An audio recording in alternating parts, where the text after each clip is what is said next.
13절 14절까지입니다. 우리 한 목소리로 함께 읽도록 합니다. 그러나 학대를 받을수록 더욱 번성하여 퍼져나가니 애굽 사람이 이스라엘 자손으로 말미암아 근심하여 이스라엘 자손에게 이를 엄하게 시켜 어려운 그들의 생활을 괴롭게 하니 곧 흙이 깃기와 벽돌 굽기와 농사의 여러 가지 일이라. 그 시키는 일이 모두 엄하였더라. 아멘. 오늘 본문은 애굽으로 내려온 백성들이 번성하게 되며 일어나는 일들을 그리고 있습니다.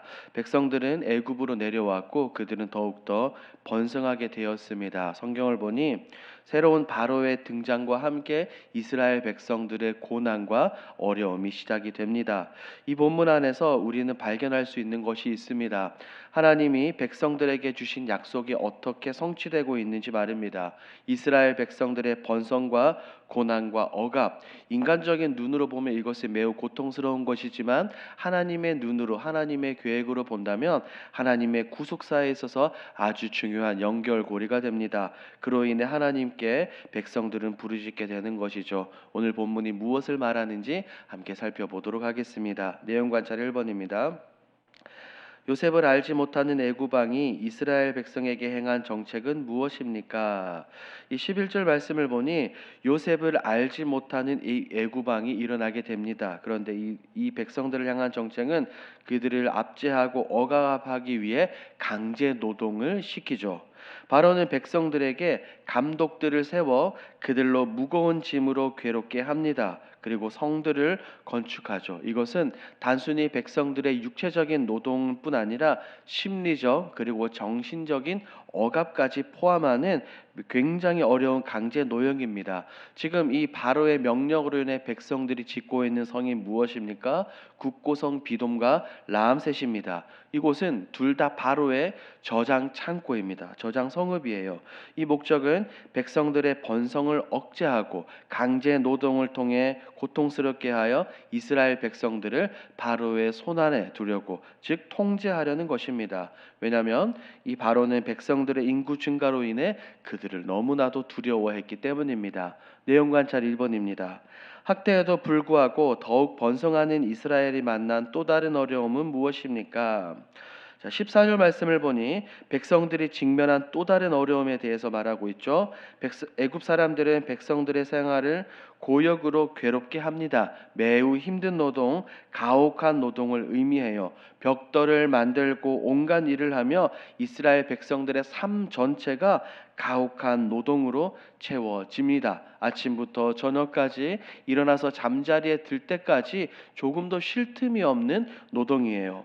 학대에도 불구하고 번성하자 애굽 사람들은 그들을 더욱더 어떻게 합니까? 더욱더 짓밟고 억누르고 가혹하게 대합니다. 생활 전반에 걸쳐 고통스러운 노동을 강요합니다. 그러니 백성들은 더욱더 슬픔과 아픔, 고통, 절망에 빠지게 되며 그들은 구원에 관한 간절함을 더욱더 가지게 됩니다. 연구와 묵상입니다. 이스라엘이 강제 노동과 핍박 속에서도 번성할 수 있었던 이유는 무엇입니까? 백성들이 이 핍박, 강제 노동에서도 번성할 수 있었던 이유는 다름 아닌 하나님의 신실하심과 하나님의 주권적인 섭리 때문입니다. 성경은 이스라엘의 번성이 단순히 우연이나 자연적 발생이 아니라 하나님의 언약과 하나님의 능력에 의해서 이루어졌다는 것을 분명하게 말하고 있습니다.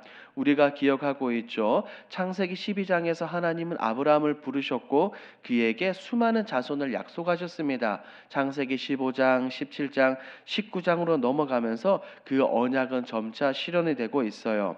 하늘의 별과 같이 자손이 많아질 것을 약속하셨고 우리가 보고 있는 이 출애굽기 1장에서는 그 언약이 실제로 성취되고 있습니다. 오늘 본문 7절이 그것을 분명하게 말해주고 있어요. 더불어 백성들의 강제 노동과 핍박 속에서도 번성할 수 있었던 또 다른 이유 중 하나는 하나님의 보호하심과 능력 때문입니다. 백성들을 괴롭게 하였던 이 고난과 압제는 백성들을 더욱더 강하게 단련했습니다. 억압이 강해질수록 더 번성하게 되었죠. 이런 고난은 백성들에게 있어서 연단의 과정이 되었고 이 과정을 통해 하나님께 더욱더 부르짖는 계기가 되었던 겁니다. 더불어 백성들의 번성은 이것은 단순히 민족의 번성만을 이야기하지 않습니다. 제가 설교 서두에 말씀을 드린 것처럼 하나님의 놀라운 구속 계획의 중요한 한 부분이에요.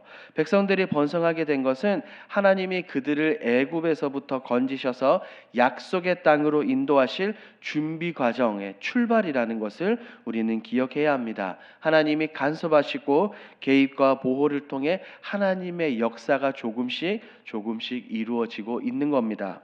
느낀 점입니다. 기억하지 못해도 아브라함과 야곱에게 큰 민족을 이루겠다고 하신 약속을 지키시는 하나님을 보며 무엇을 느낍니까?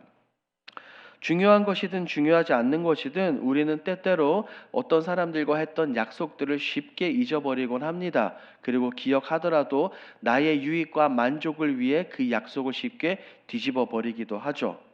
이런 우리와는 달리 하나님은 그 약속을 신실하게 지키시고 끝까지 지키십니다. 이 하나님을 보며 감사와 경애를 느낄 수밖에 없을 겁니다. 하나님은 아무리 시간이 지나더라도 약속을 잊지 않으시고 반드시 성취하십니다. 이 모습을 보면 우리 믿는 그리스도인들에게는 말할 수 없는 힘이 되는 겁니다. 아무리 어려운 상황이 보이더라도 우리는 하나님의 약속을 신뢰할 수 있다는 거예요. 더불어 우리의 삶의 모든 순간순간이 누구의 손안에 있습니까? 하나님의 계획, 하나님의 손안에 있음을 믿고 의지하게 됩니다. 왜냐하면 내가 알지 못하고 우리가 알지 못하는 상황에서도 하나님은 우리를 향한 선한 계획을 가지고 계시고 언제든지 그 계획을 이뤄가시기 때문입니다. 백성들은 번성하기까지 오랜 시간이 걸렸습니다. 그 가운데 여러 가지 많은 고난을 겪지만 하나님은 그들을 끝까지 버리지 않으셨고 인도하고 보호하셨습니다. 이를 통해 나의 삶 가운데서 이렇게도 역사해 주실 것이라는 저는 분명한 이 확신이 이 출애굽기 1장을 읽으며 들었습니다. 이런 모습들을 통해 어떠한 상황에서도 하나님만 신뢰하고 따라야 됐다는 것을 분명하게 느낄 수 있습니다. 적용입니다. 고난을 통해 잊고 있던 하나님의 신실하신 약속 성취를 경험했던 때는 언제입니까? 이 질문을 보고 이 출애굽기를 기록한 모세가 곧장 떠올랐습니다. 모세는 자신의 민족인 히브리인들이 고난받는 모습을 보게 됩니다. 그래서 애굽 사람을 쳐 죽이고 미디안 광야로 도망을 가죠. 자신의 인생이 완전히 뒤바뀌는 것을 경험을 합니다. 왕궁에서의 편안함, 안락함은 뒤로하고 낯선 땅에서 목자로서 살았습니다. 그러니 그에게 남은 것은 어떻게 보면 실패와 불안감뿐이었어요. 애굽의 왕자도 아니었고 그 누구도 자신과 함께하는 이 없었습니다. 미디안에서의 삶은 모세에게 있어서 큰 고난이었지만 하나님은 그를 향한 계획을 가지고 계셨어요. 40년이 지난 후 하나님은 민족의 지도자로 모세를 세우셨습니다. 40년 광야 생활을 통해 모세를 지도자로 준비시켰던 것이죠. 아마도 우리의 삶에도 이런 경우들이 굉장히 많을 것입니다. 어려움들이 있었지만 뒤돌아보면 그것이 무엇입니까? 나를 단련시키기 위한 하나님의 놀라운 계획이었다는 것을 우리는 깨닫게 되는 순간들이 너무나도 많아요. 우리는 굳건히 신뢰하고 믿을 수 있어야 합니다. 하나님은 결코 실수하는 분이 아니라는 것을 말입니다. 이런 믿음이 있어야 어떤 어려움에도 우리가 좌절하지 않을 수 있습니다. 마지막 결단입니다. 약속을 이루시는 하나님을 믿으며 오늘 내가 인내함으로 실천할 것은 무엇입니까?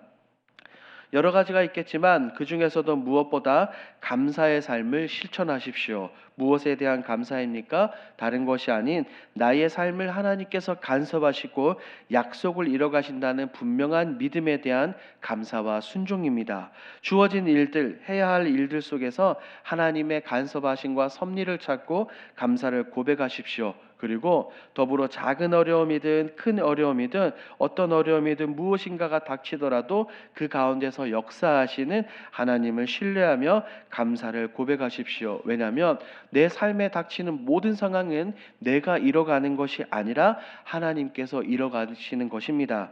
이렇게 감사하며 사는 삶이 우리 그리스도인들이 해야 할 일입니다. 오늘 이것을 분명하게 기억하시고 오늘 하루를 신실하게 모든 약속을 지키시는 지키시는, 언약을 신실하게 지키시는 하나님만 바라보고 의지하시는 저와 여러분들이 되길 우리 주님의 이름으로 축복합니다. 아멘. 함께 기도하겠습니다. 첫 번째, 끝까지 나를 지키시는 하나님만 의지하게 하옵소서. 두 번째, 오늘도 신실하신 하나님께서 나를 보호하시며 묵묵히 인도하심을 신뢰하는 하루 되게 하소서. 우리 9월 집중 기도 제목입니다. 리모델링의 모든 과정을 통해 하나님의 비전을 품게 하시고 감사와 기쁨으로 달려가게 하옵소서.